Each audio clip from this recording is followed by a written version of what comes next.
All right, welcome to the second episode of The Fighter Pilot Professor. I'm your host, Meta. Today we're going to be talking about China and the U.S. and how it seems we're always at odds with each other and what China's up to in the South China Sea. And then we'll also talk a little bit about how do I succeed in high-pressure situations that are new to me.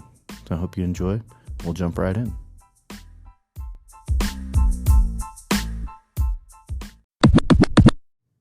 So in case you missed it, because you live under a rock or forgot because of your turkey coma from Thanksgiving, President Joe Biden and President Xi Jinping from China met a couple weeks ago in San Francisco to hash out some of the current conflicts between the U.S. and China. And you might think that a lot of these conflicts arise from the rise of China both economically and militarily over the last decade or two, and you wouldn't be totally wrong, but it's kind of an incomplete way to look at it. The best way to look at it from a Chinese perspective especially is this is a long-standing conflict between China and the West, going all the way back to the 1800s. What the Chinese refer to as the Century of Humiliation, which lasts roughly, for a nice round number, 1850 to 1950. And during this Century of Humiliation, from the Chinese perspective, and they're not totally wrong on some of this, right? Western powers imperially and colonially exploit China. So especially in the late 1800s, the U.S., Great Britain, France, Germany, and Japan forced China into a series of unfavorable treaties from the Chinese perspective that give the Western nations, essentially carve spheres of influence of China up for the Western nations to have control over. And this lasts essentially until the end of World War II. And this colonial imperial exploitation takes on several different forms. And the final version of it is Japanese invasion and occupation during World War II. But in the intervening years between World War I and World War II, there's kind of a second part that starts another big beef, especially between the United States and China, and that is the Chinese Civil War between the Chinese Nationalist Party led by Chiang Kai-shek and the Chinese Communist Party led by Mao Zedong. The Chinese Civil War begins in the 20s, sort of takes a pause when the Japanese invade in the 30s, and then resumes after the Japanese defeat at the end of World War II. The problem from the communists' perspective is the United States primarily supports the nationalists both before and after World War II. During World War II, interestingly, the United States supports both the nationalists and the communists in their fight against the Japanese, although the United States heavily favors the Nationalist Party with stuff like the Flying Tigers, which is an all-volunteer fighter group that goes and flies in support of national interests. So at the end of World War II, the Chinese Communists and the Chinese Nationalists resume their civil war. And again, the United States sides with the Nationalist Party, providing them with some military aid and some financial aid, but primarily as a political support. Eventually, however, obviously the Chinese Communists win this in 1949, and they oust the Nationalist Party to Taiwan. But here's where it gets sticky. The United States refuses to, and other Western nations refuse to recognize Communist China as the proper ruling authority of China. And instead, they recognize the Nationalist Party in exile on Taiwan as the rightful government of China. And so therefore, for essentially the next 30 years, the Chinese government in Taiwan, officially recognized by the UN and holding the Chinese seat in the UN on the Permanent Security Council, is actually the government of Taiwan. And the Chinese communists are effectively out of the global political economic system. And this is a big deal. This changes when Nixon comes into power in the 70s, and him and the late Henry Kissinger go to China to normalize relations with the Chinese communists. And it's at this point that the United States recognizes China and Communist China and gives them the Chinese seat in the UN. Obviously, there's a lot of conflict between the United States and China during the Cold War in this period after 1949.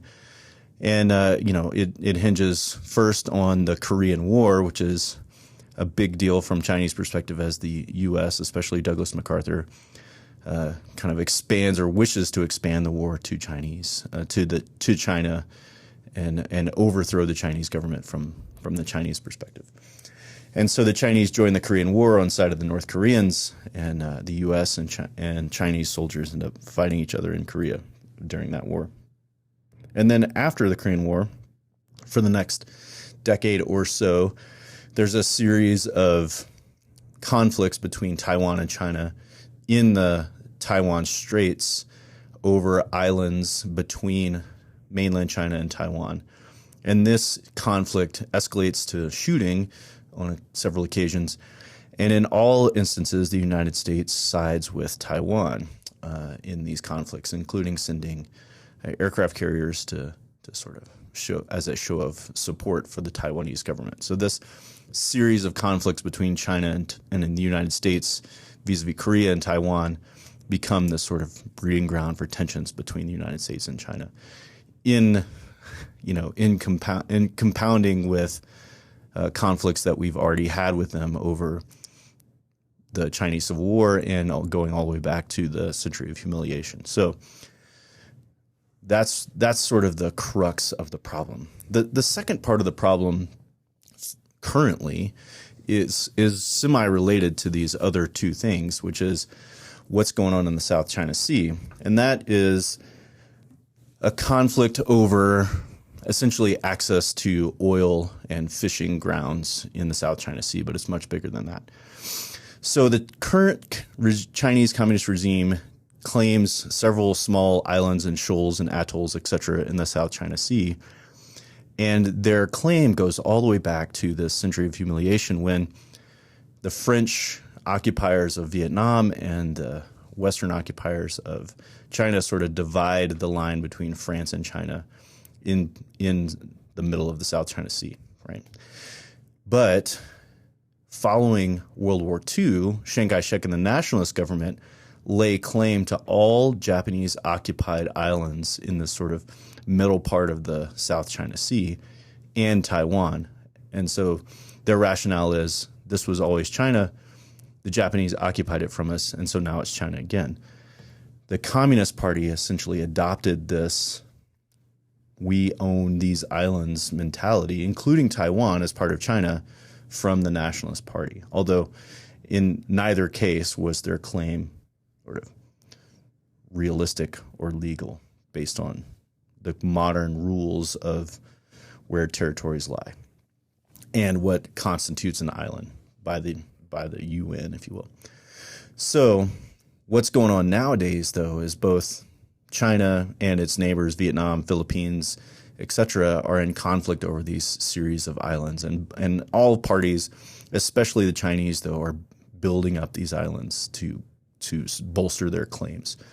And the Chinese have begun building some pretty serious military bases in the South China Sea that support surface-to-air missiles and naval bases and Air Force bases, etc. And what really this does is not only give them de facto control over this area from a resources perspective, but also gives them control over the sea lanes that go through the South China Sea. And South China Sea is one of the busiest shipping lanes in the world. So what that means from a very real perspective is a Chinese government that is unfriendly to its Western counterparts could control and dictate what happens in this very busy sea lane, which carries a large portion of global commerce through it. And obviously that has a large implication, not for just for the United States, but for the global economy writ large. So it's these conflicts, and from a Chinese perspective, the Century of Humiliation going all the way back that far, and the Cold War conflicts that sort of drive the beef between China and the United States and underlie all the talks that happened a couple of weeks ago. So there you go. I hope you understand a little bit more about what drives the conflict between China and the United States. and keep shooting me the things you want to talk about.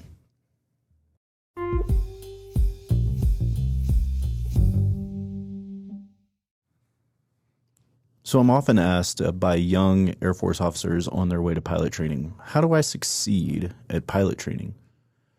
And really what they're asking is something that is, essential to their future and their career, which is, how do I do well at this high pressure situation that I know very little about and yet is going to determine the next decade at least of my life?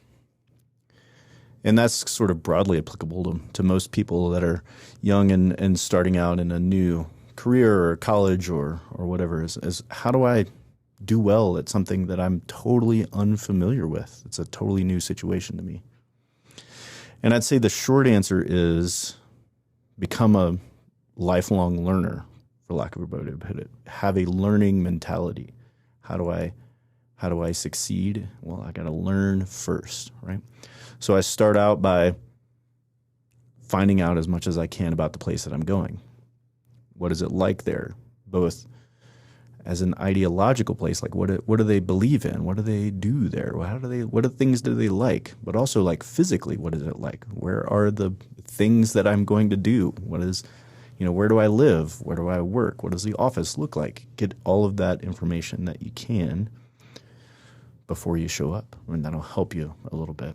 Right? Try to get as many documents or things that might help you ahead of time. Right? The second thing is, and then once you're there, is obviously now what do I do that I'm here? And how do I succeed in this unknown place?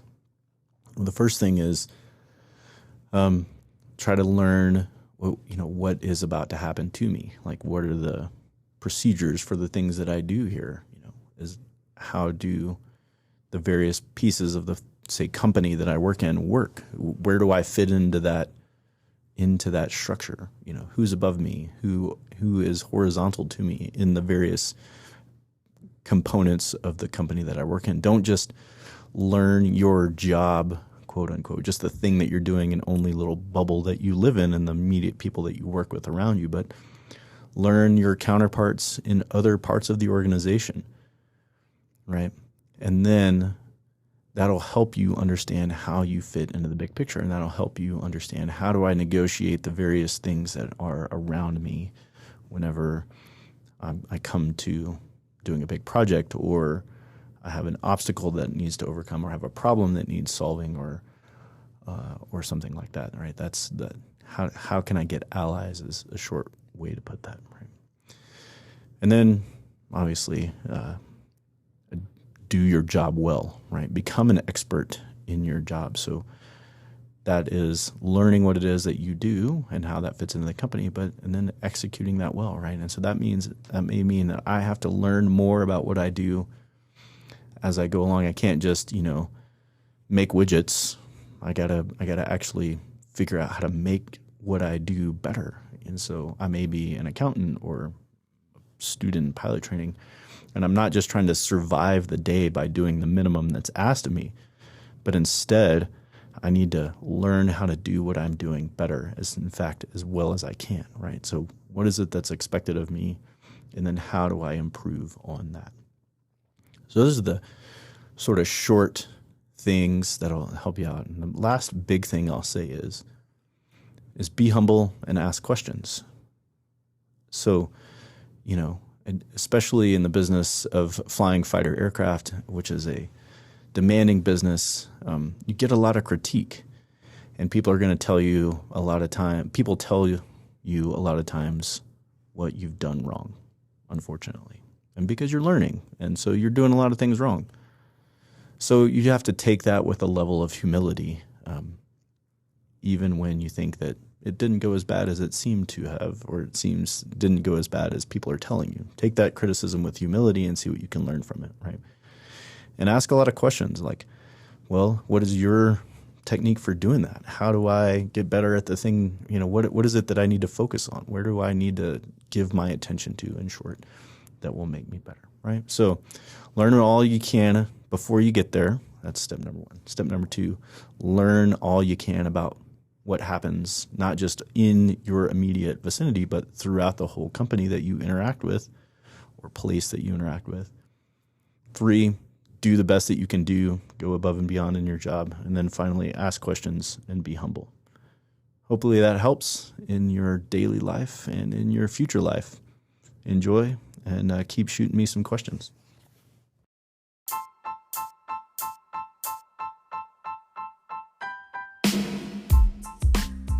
All right, that wraps up our episode today. Hope you enjoyed it.